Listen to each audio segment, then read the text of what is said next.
ಜನ ಓಡಾಡೋಕ್ಕಾಗ್ತಾಯಿರಲಿಲ್ಲ ಮೇಡಮ್. ಏನು ಗೊತ್ತಾ, ಮಲ್ಲೇಶ್ವರದಲ್ಲಿ ಈ ಫುಟ್ಪಾತು ಅಕ್ವೈರ್ ಮಾಡಿಕೊಂಡಿರೋ ಜನಗಳು ಭಾಳ ಇದ್ದರು.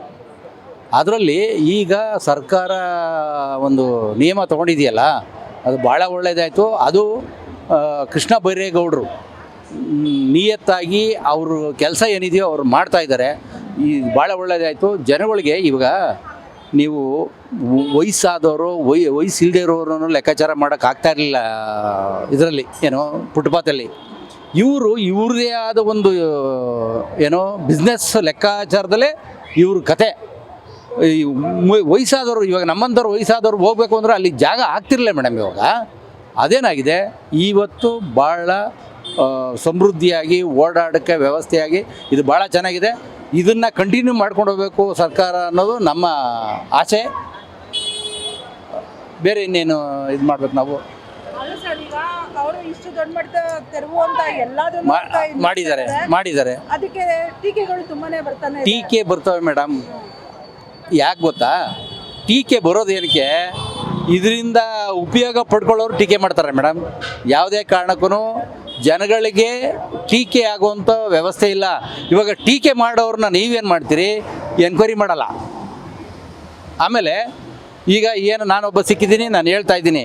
ಆದರೆ ಯಾವುದೇ ಕಾರಣಕ್ಕೂ ಟೀಕೆಗೆ ಒಳಗಾಗಿರೋ ವ್ಯಕ್ತಿ ಹತ್ರ ಯಾರೂ ಅವ್ರು ಮಾಡಲ್ಲ ಏನೋ ಎನ್ಕ್ವೈರಿನ. ಈಗ ನಮಗೆ ಅನುಭವ ಆಗಿದೆ, ನಾವು ಹೇಳ್ತಾ ಇದ್ದೀವಿ.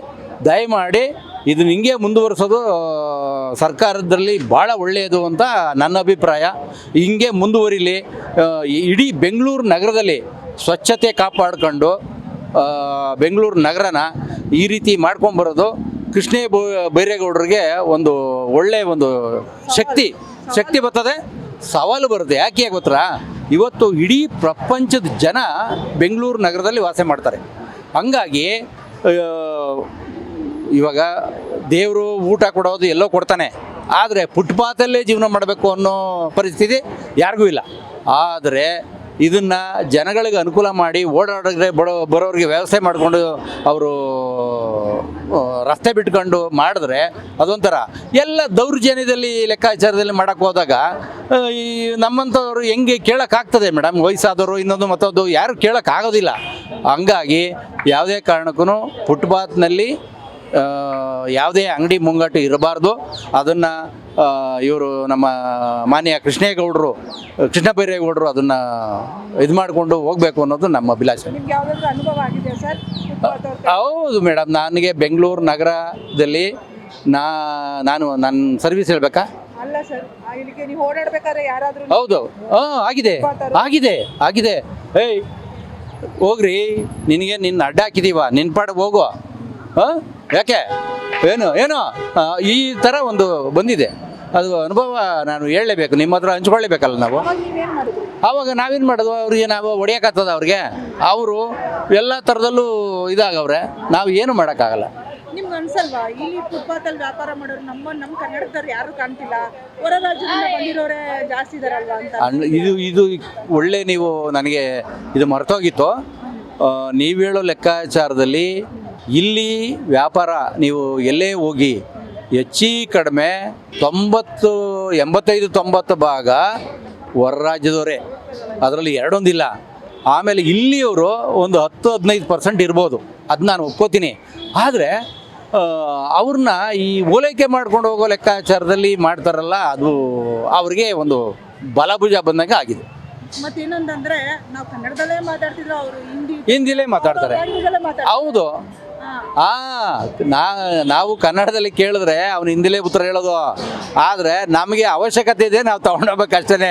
ಏನೋ 50 ರೂಪಾಯಿ ಅಂಗಡಿಗಿನ್ನ 50 ರೂಪಾಯಿ ಕಡಿಮೆ ಇರ್ತದೆ ಅಂತ. ಆದರೆ ಇದು ಸರಿಯಾದ ವ್ಯವಸ್ಥೆ ಅಲ್ಲ ಅಂತ ನಾನು ಹೇಳ್ತೀನಿ ಮೇಡಮ್. ಯಾಕಂದ್ರೆ ಸರ್, ಅವ್ರಿಗೆ ದಿಕ್ಕು ದಿವಾಳಿ ಏನೂ ಇರಲ್ಲ, ಇಲ್ಲೊಂದಂತ ಅವ್ರಿಗೆ ಸ್ವಂತ ಮನೆ ಇರಲ್ಲ, ಅವ್ರ ಕೈ ನೋಡ್ರೆ ವೋಟರ್ ಐಡಿಗಳೆಲ್ಲ ಇರ್ತವೆ.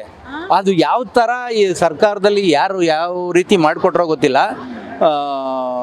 ಅವ್ರ ಹತ್ರ ವೋಟರ್ ಐ ಡಿ ಮತ್ತು ಏನು ನಮ್ಮ ಆಧಾರ್ ಕಾರ್ಡು ಎಲ್ಲ ಮಾಡ್ಕೊಂಡು ಇವತ್ತು ನಾವು ಇಲ್ಲಿನೇ ಪ್ರಜೆಗಳು ಅಂತ ತೋರಿಸ್ಕೊಳ್ಳೋ ಲೆಕ್ಕಾಚಾರದಲ್ಲಿ ಅವರು ಇದು ವ್ಯವಹಾರ ಮಾಡ್ತಾವ್ರೆ.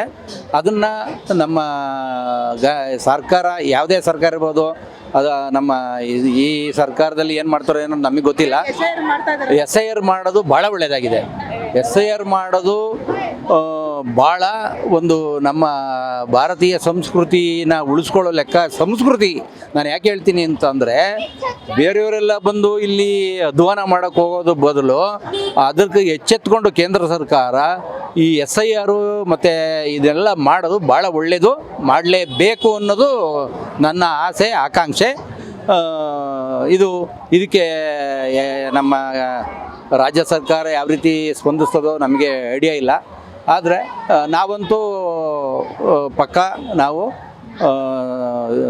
ಏನು SIR ಕೇಂದ್ರ ಚುನಾವಣಾ ಆಯೋಗದಲ್ಲಿ ಏನು ಒಂದು ಇದು ಮಾಡಿದ್ದಾರೆ ಅದರ ಲೆಕ್ಕಾಚಾರದಲ್ಲಿ ನಾವು ಮಾಡೋಕ್ಕೆ ರೆಡಿ ಇದ್ದೀವಿ, ಮಾಡ್ತಾಯಿದ್ದೀವಿ, ಮಾಡ್ತೀವಿ. ಅದರಲ್ಲಿ ಎರಡೊಂದಿಲ್ಲ. ಸರ್, ಈಗ ಬೆಂಗಳೂರು ಇನ್ನೂ ಯಾವ ಮಟ್ಟದಲ್ಲಿ ಅಭಿವೃದ್ಧಿ ಆಗಬೇಕಂತೀರಾ? ಬೆಂಗಳೂರಿನಲ್ಲಿ ಈ ಗಾರ್ಬೇಜ್ ಸಿಟಿ ಅಂತ ಏನು ಆಗ್ಬಿಟ್ಟಿದೆಯಲ್ಲ, ಆ ಗಾರ್ಬೇಜ್ ಸಿಟಿನ ಮುಕ್ತ ಮಾಡೋ ಒಂದು ಲೆಕ್ಕಾಚಾರ ಬೆಂಗಳೂರು ಆಗಬೇಕು. ಆಮೇಲೆ ನೆರೆಹೊರೆಯವ್ರನ್ನ ಇಲ್ಲಿ ಯಾರು ಅತಿ ಹೆಚ್ಚಾಗಿ ಎಲ್ಲಿಂದ ಬರ್ತಾರೆ, ಅವ್ರು ಏನು ವ್ಯವಸ್ಥೆ ಏನು, ಅವರ ಉದ್ದೇಶ ಏನು ಅನ್ನೋದನ್ನ ಗಣನೆಗೆ ತಗೊಂಡು ಪೊಲೀಸ್ ಇಲಾಖೆ ಇರ್ಬೋದು, ನಮ್ಮ ರಾಜ್ಯ ಸರ್ಕಾರದಲ್ಲಿ ಯಾವುದೇ ಒಂದು ಏನು ಅಧಿಕಾರ ಸಂಸ್ಥೆ ವ್ಯವಸ್ಥೆ ಮಾಡ್ಕೊಂಡು ಕೆಲಸ ಮಾಡಬೇಕು ಅನ್ನೋದು ನನ್ನ ಆಸೆ ಮೇಡಮ್. ಏನು ಹೇಳ್ತೀರಾ ಕೃಷ್ಣ ಬೈರೇಗೌಡ ಸರ್? ಕೃಷ್ಣ ಬೈರೇಗೌಡರು 100ಕ್ಕೆ 200% ಅವ್ರು ಪಕ್ಕಾ ಕೆಲಸ ಮಾಡ್ತಾರೆ. ಅವರು ಆ ರೀತಿ ಮಾಡಬೇಕು.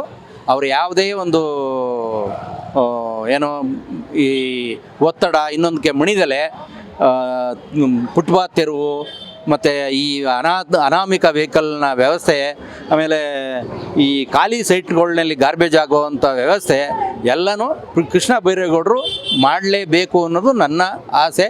ಅಂದರೆ